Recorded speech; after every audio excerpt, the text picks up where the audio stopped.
There are many legends and stories about the origins and development of tango. The favorite history of tango is that it started in the suburbs of the melting pot of Buenos Aires, Argentina. Tango is a dance, a music, and a poetry that originated in Buenos Aires at the turn of the century, about 1900. European and South American immigrants all brought their native music and dances with them. One of the earliest tangos was written around 1905 by Angel Vilaldo. It was El Choclo, one tune almost everyone recognizes as tango. The word tango was used at the time to describe the various music and dances of the area. Buenos Aires was a very poor city with penniless immigrants coming to make their fortunes on the plains of Argentina and Uruguay. Those who failed ended up in the cities. Most of the immigrants were single men with nothing to their name but their macho pride, hoping to earn enough to return to Europe or to buy a bride from Europe. A poor, desperate male population bred crime, brothels, gangsters, and tango. With few women around, tango moved to where women could be found, the brothels. The women there could choose their clients by their dancing skill. The man had 3 dances to prove himself. With few women around, men learned together. It was not uncommon for men to dance with men, practicing their skills. This dance and music was popularized and moved up the social scale where it was embraced by the sons of the rich who were sent to Europe to study or do a grand tour. By 1910, the rich sons of Argentina made their way to Paris, where society was eager for innovation and not adverse to the risque nature of tango. Polite society in Paris saw the dance and fell in love, which let loose a tango mania. 1913 was the year of the tango, and tango became an international phenomenon. As it was now fashionable in Paris, the upper class of Argentina embraced it, and Hollywood glamorized the tango, with Rudolph Valentino as its most famous tango gaucho.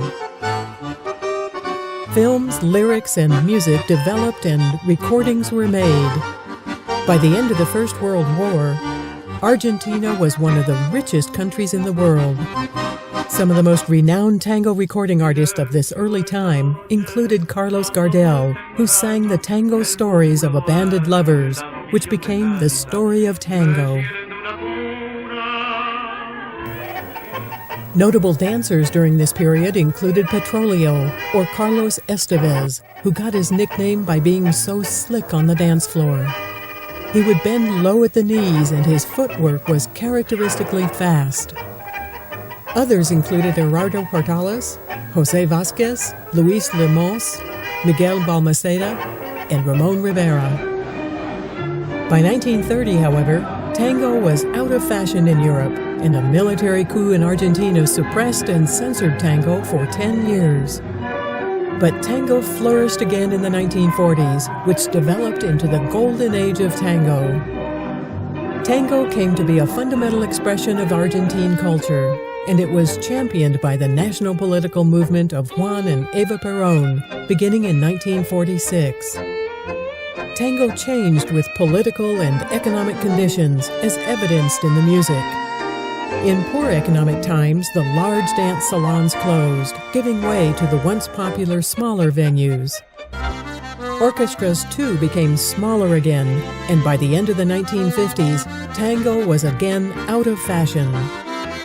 The arrival of American swing and rock and roll had taken over. Tango is really a passion play, and a tango dance ends quite often with a falling woman. In fact, the falling woman has become the popular icon of tango. It is the melodramatic portrayal of a fallen woman. Stories of tango can be about the lives of women who are fallen according to the morality of their societies. A great part of tango speaks of women who leave a man, often poor, for another man, in general of higher class. and El Guapo takes revenge by killing the woman. According to the universal codes of love and betrayal, she must be thrown away. Tango's current popularity began in the 1980s when a popular stage show, Tango Argentino, toured the world, starring such dancers as Juan Carlos Copes and Maria Nieves. The newest surge in popularity began in 1990 with an explosion around the world. Most people see tango primarily as a dance, but getting to know and understand the music is part of knowing tango. The classic Tango Orchestra is made up of bandoneons, violins, piano, and string bass. The guitar is also a commonly included instrument, especially when a singer is present. The bandoneon is the key to the tango sound. It is a large, rather complicated concertina, originally developed in Germany for churches that could not afford organs. The bandoneon is a rather complex instrument because most of the buttons produce a different note when played pushing in rather than pulling them out. Also, since the bandoneon is asymmetrical, the right and left-hand keyboards are different. It means that 4 different keyboard layouts must be learned. The bandoneon has become almost the symbol of tango. As the music developed, it became less rigidly rhythmic, more harmonic and melodic. Some people see tango as primarily a dance, a connection between 2 people in a beautiful pas de deux. Most will say, however, that tango is the music, the lyrics, and the dancer's interpretation of the music and the sentiments it expresses. Argentine tango music is much more varied than ballroom tango music. While Argentine tango dancing has historically been danced to tango music, in the 1990s, a younger generation of tango dancers began dancing tango steps to alternatives to tango music. In the 21st century, the new generation of musicians is mixing tango with contemporary music styles. This has been branded Tango Nuevo.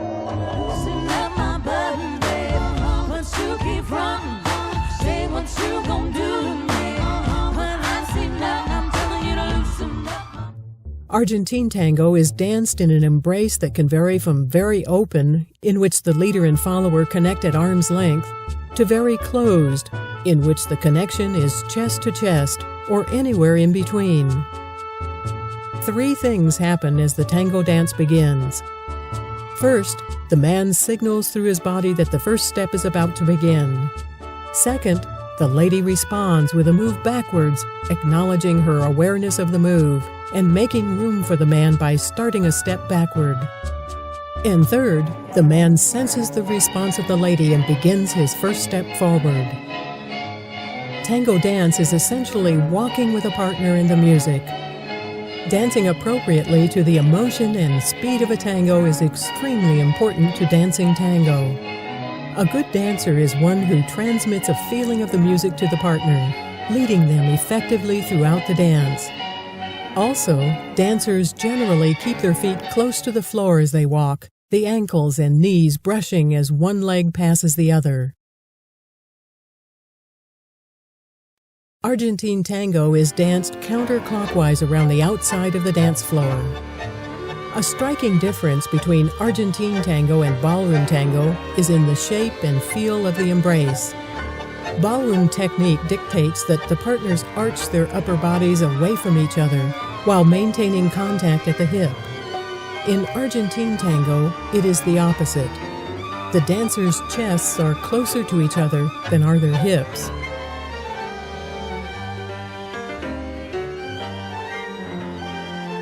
One very important characteristic of Argentine tango is the walk outside of the legs of the follower.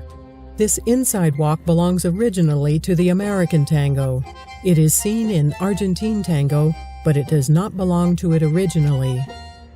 Argentine tango is not a set step, but a completely improvised dance comprised of various elements. Some elements include caminar or walk, cruce, cross, ochos, figure 8, ganchos, leg hooks, giros, turns, contragiros, turns in the other direction, sacadas, displacements, boleos, llevadas de pie, moving foot by foot, cortes, cuts, and quebradas, breaks. Argentine tango developed a set of codes and superstitions throughout its history. One example is cabeceo, an eye invitation by a man to a woman to dance, which is practiced in Buenos Aires. The man raises an eyebrow or both. The woman accepts by smiling or nodding agreement. If the woman is not available or not interested, she averts her eyes as though she didn't see. Tango music is played in sets of 3 or 4 dances called tandas, and it is expected that one will dance the entire tanda with one's partner. Between tandas, a cortina is played. It is a short piece, about 30 seconds, and not tango music, to let the dancers know that the tanda is over. One tango superstition is that one does not dance to the well-known tango, Adios Muchachos, as it is believed to be the last song sung by Carlos Gardel before his death. There is nothing more tango than nylons. Sexy nylons lengthen the leg and are super soft to the touch. Also worn is fishnet stockings, almost a tango trademark. When tango was born, it was customary that women wore long skirts. As time went by, however, women began making openings in their skirts and dresses in order to have a wider range of motion. Today, it is customary to wear all lengths of skirts as long as movement is not impeded. Women tango dancers wear long skirts or dresses with long slits or really short skirts or dresses, usually with asymmetrical hemlines adorned with fringes and crocheted applications. The tops normally show cleavage and are very sensual.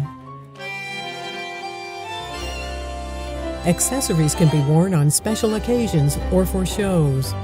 This includes flowers made from fabric or feathers attached to the hair or legs. Tango shoes for women sport high heels with plenty of support and 2 straps, one from around the ankle and the other up the middle of the foot. For the men, a typical outfit is a silk shirt and straight-cut trousers. The man never wears cuff trousers, as it is too easy for a stiletto heel to get caught. The man can also wear suspenders, vests, and hats, all contributing to the tango image. Although the 1930s and 40s are often referred to as the Golden Age of Tango, many see the modern resurgence as the new Golden Age of Tango. As with tango itself, or how one interprets tango and its origins, when 2 people step into the embrace, a truly sensual experience begins, as tango is not just a dance.